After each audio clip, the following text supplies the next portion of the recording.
The dropship's engine screamed as it plummeted toward the fortress. Elena Reyes pressed her hand against the bleeding wound of a young Marine, her fingers slick with blood. The battle for Kethra 7 had gone terribly wrong. "Stay with me, Jackson," she whispered, but the boy's eyes had already gone distant. Explosions rocked the ship. Metal shrieked. Then everything went black. When Elena opened her eyes, pain shot through her ribs. She was being dragged across cold stone floors by 2 Valerian soldiers. Their reptilian faces showed no emotion as they hauled her deeper into their underground fortress. Her medical bag was gone. Her uniform was torn and stained with dirt and blood. They stopped before a massive commander whose scales gleamed dark purple under the dim lights. Commander Zureth looked down at her with eyes like cold amber. "This human treated our wounded soldiers during battle," he said in perfect English, his voice carrying a strange hissing quality. "She wasted her supplies on our kind.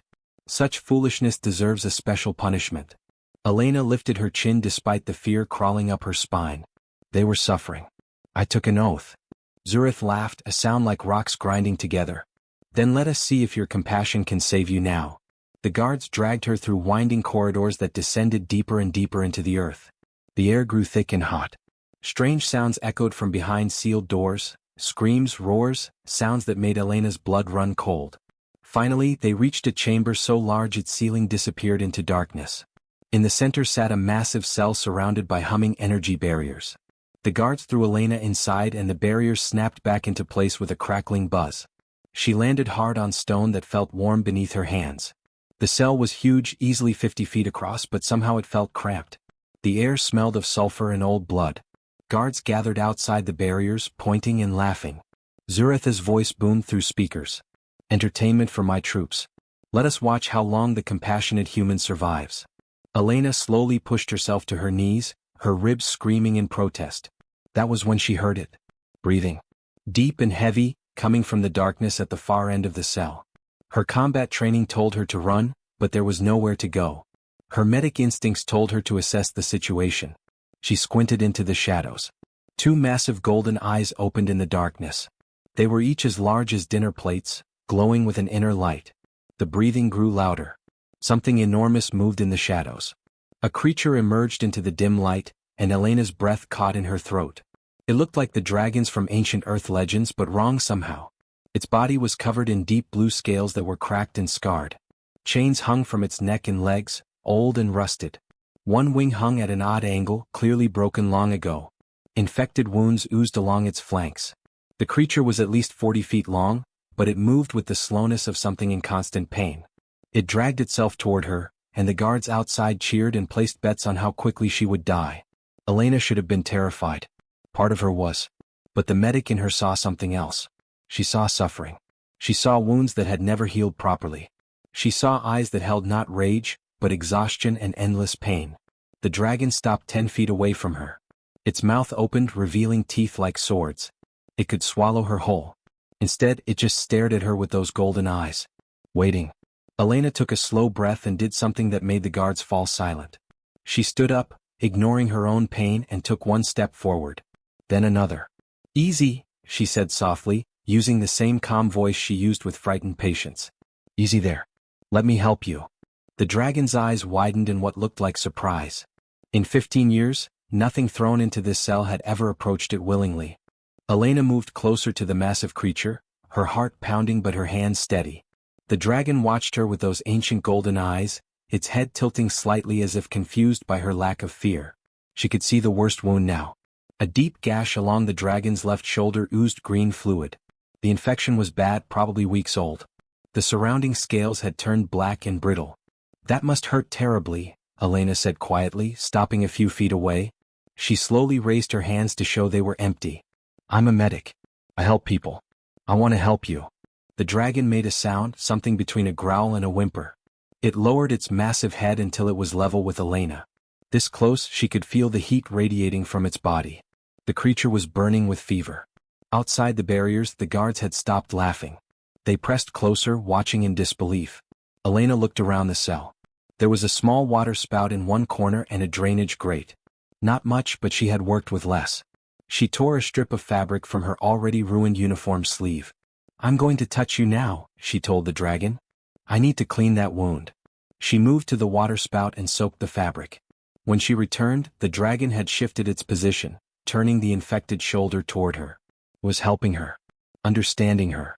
Elena pressed the damp cloth against the wound. The dragon's whole body tensed, its claws scraping against stone, but it did not pull away. She worked carefully, cleaning away the infected tissue as gently as she could. As she worked, something strange began to happen. Elena felt a warmth spreading through her chest, not unpleasant, almost like a soft humming inside her mind. Images flashed behind her eyes. Not her memories but someone else's. She saw vast cities of crystal and light. She saw beings like this dragon but healthy and beautiful, flying through purple skies. She saw them healing sick creatures with gentle touches of their claws. They were not monsters. They were healers. Then the images turned dark. She saw fire and death. Saw these dragon beings hunted and slaughtered. Saw this creature before her, forced to watch as his entire family was killed. Saw him locked in this cell year after year, forced to kill or be tortured. Elena gasped and stumbled backward. The dragon caught her gently with one massive claw, steadying her. She looked up into those golden eyes and understood. She was seeing his memories, feeling his emotions. Drakthar, she whispered. The name had appeared in her mind. His name. They took everything from you. The dragon Drakthar made a deep rumbling sound. More images flooded Elena's mind. She saw others like him, 3 more locked in cells across different Valerian facilities. She saw how the Valorians used them as weapons, forcing them to fight by threatening them with worse torture. You're not alone, Elena said, tears streaming down her face. There are others. We have to help them. Outside the cell, Commander Zuretha's voice crackled through the speakers. Impossible. The human should be dead. What is happening? The guards raised their weapons, pointing them at Elena through the barriers. Drakthar moved with surprising speed for such a large creature. He positioned his body between Elena and the barriers, shielding her. A low growl rumbled from his chest, and for the first time in years, small flames flickered between his teeth. Elena placed her hand on his scarred scales. The connection between them pulsed stronger. She realized what she was, what she could do. She was someone who could truly understand these beings. A bridge between human and dragon. They call you the Destroyer, she said softly. But I know what you really are. You're a healer like me. They broke you, but you're not broken anymore.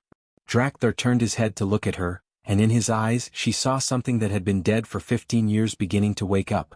Hope. 3 days passed in the cell. The guards brought minimal food and water, just enough to keep Elena alive for their entertainment. But something had changed. Drakthar shared his portions with her, pushing the dried meat closer when she tried to refuse. Elena continued treating his wounds each day. The infection in his shoulder was finally clearing. She had even managed to reset several broken scales that had been causing him pain for years. Her hands worked constantly, and with each touch, the bond between them grew stronger. She learned to communicate with him through the strange connection in her mind. It was not words exactly, but feelings and images that flowed between them like water. Drakthar showed her his world before the Valorians came. His people, the Etherwings, had been peacekeepers across multiple star systems. They could sense emotions and pain in other beings, and they used this gift to heal conflicts before they became wars. The Valorians wanted you to be weapons, Elena said one evening, sitting against Drakthar's warm side. When you refused, they killed almost everyone. Drakthar's response came as a wave of grief so powerful that Elena had to close her eyes. She saw his mate, his children, all destroyed. Only 4 Etherwings survived. Him and 3 others, scattered across Valerian prison facilities. But there was something else in the images. Something that made Elena sit up straight. Wait, she said. Show me that again. Drakthar projected the image more clearly. In one of the other facilities, the Valorians were doing experiments. They had found Etherwing eggs, preserved somehow through the genocide. They were trying to hatch them and raise the babies as controllable weapons. Elena felt rage burn through her chest.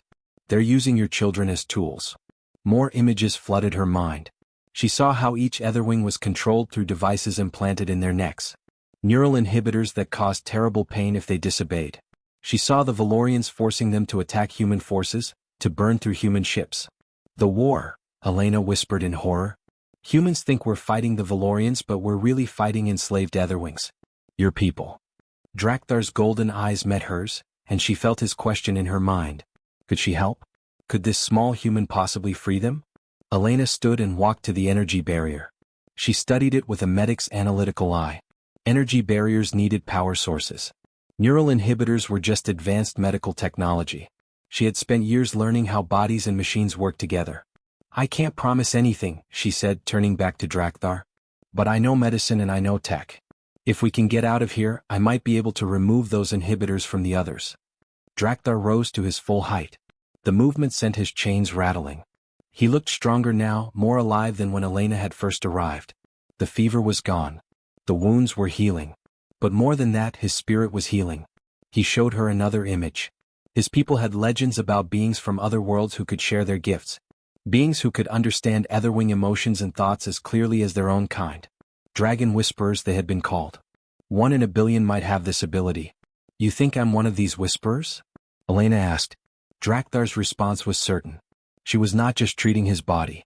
Through their connection she was healing his broken soul. Her presence, her compassion, her complete lack of fear resonated with something deep in Etherwing biology. She was exactly what the legends described. Elena looked down at her hands. She had always been good at reading patients, at knowing what they needed before they asked. She had thought it was just instinct and training. Maybe it was something more. Then we need a plan, she said firmly. We break out of here. We find the others. We free them and expose what the Valorians have done. Drakthar lowered his head until his snout touched her hand gently. In her mind she felt his agreement and something else. Determination. After 15 years of being called the Destroyer, he was ready to become a protector again. Together they began to plan their escape. The opportunity came on the 7th day. Elena collapsed suddenly, clutching her side and crying out in pain. The guards had been watching less carefully lately, bored by the lack of violence. Now they pressed closer to the barriers, curious. Help! Elena gasped, writhing on the ground. Something's wrong. Internal bleeding. One guard looked at another uncertainly. Commander Zureth had ordered them to keep the human alive for continued observation. If she died from untreated injuries they would be punished. Behind Elena, Drakthar lay motionless in the shadows, appearing to sleep. But his golden eyes were open just a sliver, watching everything. The senior guard made a decision.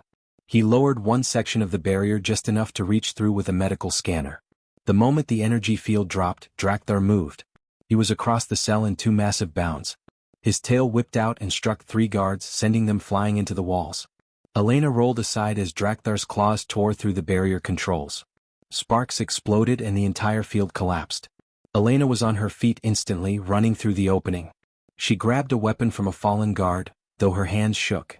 She had sworn to heal, not harm, but she would defend herself and Drakthar. More guards poured into the chamber. Drakthar roared and real flames burst from his mouth for the first time in years. The sound echoed through the corridors, making the fortress itself seem to tremble. Guards scattered in terror. This way, Elena shouted, following the mental map Drakthar had shared with her. She knew where the other Etherwing was kept. Not far, just 3 levels down. They ran through the corridors, an impossible pair. Elena fired stun shots at guards who got too close while Drakthar smashed through barriers and locked doors. When he took a plasma blast to his side, Elena stopped immediately. Keep going, she yelled at him. I'll catch up. But Drakthar would not leave her. He lowered his body and Elena understood. She climbed onto his back, gripping his scales.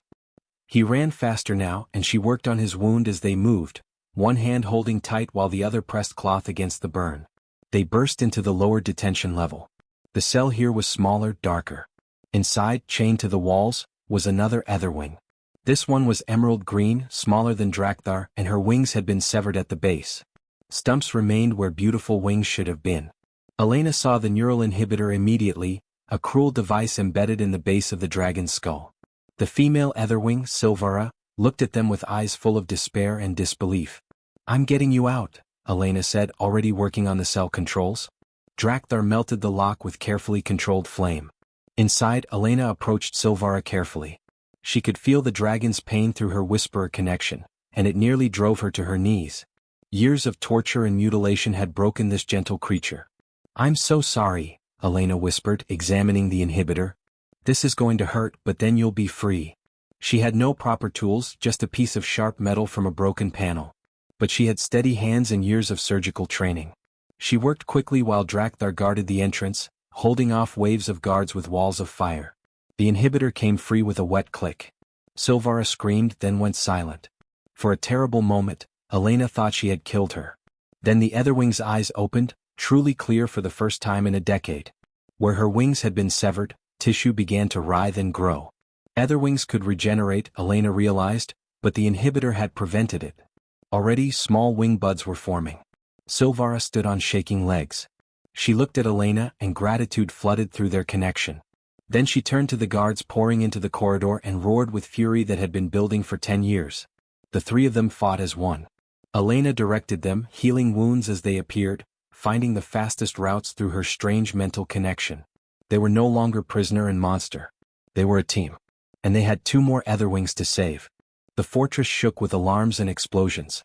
Elena clung to Drakthar's back as they raced through smoke-filled corridors with Silvara running beside them. Her wing buds were already growing larger, regeneration happening impossibly fast now that the inhibitor was gone. They found the 3rd Etherwing in a laboratory. Kharazan was ancient, his silver scales dulled by years of captivity. Valerian scientists scattered as the trio burst through the doors.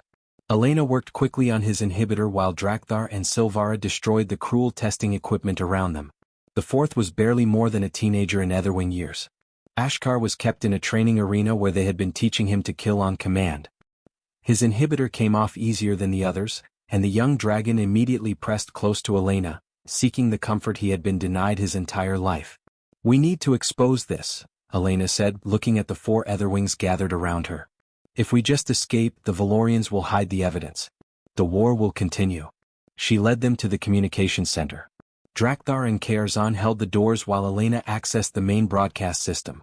Her fingers flew across the controls, uploading every file she could find. Video evidence of the Etherwing genocide. Records of the breeding experiments. Proof that the Valorians had been using enslaved dragons as weapons while blaming all attacks on their own military. She activated every channel, broadcasting to human and Valerian civilians across multiple systems. "My name is Combat Medic Elena Reyes," she said into the camera. Behind her, all 4 Etherwings were visible. "What you're seeing is the truth about this war. The Etherwings were a peaceful species. They were healers and protectors. The Valerian military committed genocide and enslaved the survivors." She showed footage of the experiments, of the torture, of eggs being harvested. Her voice remained steady even as tears ran down her face.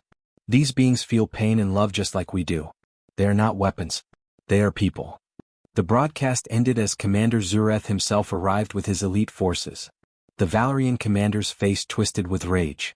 "You have ruined everything," he hissed, raising a plasma cannon. "The war, the profits, the power. All gone because of one foolish human." He fired directly at Elena. Drakthar moved to shield her, but he was not fast enough. The blast caught him in the chest and the great Etherwing fell. Elena screamed and dropped beside him, her hands immediately pressing against the massive wound. "No, no, no," she sobbed. "Stay with me. Please stay with me." Drakthar's golden eyes were fading. Through their connection, Elena felt his life slipping away. She felt his gratitude, his peace, his hope that she would protect the others. Something inside Elena broke open. The whisper connection that had been growing stronger suddenly blazed like a star. She placed both hands on Drakthar's chest and felt power flow through her. Not her power, but something she channeled from all 4 Etherwings, through herself and back into Drakthar. Light poured from her hands. The wound began to close, tissue knitting together in seconds. Drakthar gasped and his eyes opened wide. The other 3 Etherwings surrounded them, adding their own regenerative energy to Elena's channeling. Zureth stared in disbelief. Before he could fire again, human forces burst into the room. They had received Elena's broadcast. They had come to rescue her and witness the truth themselves. The commander was arrested. The war ended within days as outrage spread across both civilizations. Civilians on both sides demanded peace and justice. Months later, Elena stood in a valley on a recovered Etherwing world. Drakthar stood beside her, fully healed and strong. Silvara's wings had grown back completely. Kharazan was teaching young Ashkar the old ways of their people. And in a carefully protected cave, 23 Etherwing eggs were beginning to hatch. The Valorians had not destroyed them all. Elena placed her hand on Drakthar's neck, feeling the warm pulse of their connection. She had been thrown into a cell to die. Instead, she had found her purpose. She was a healer, a protector, a dragon whisperer, and she would make sure the Etherwings never suffered again.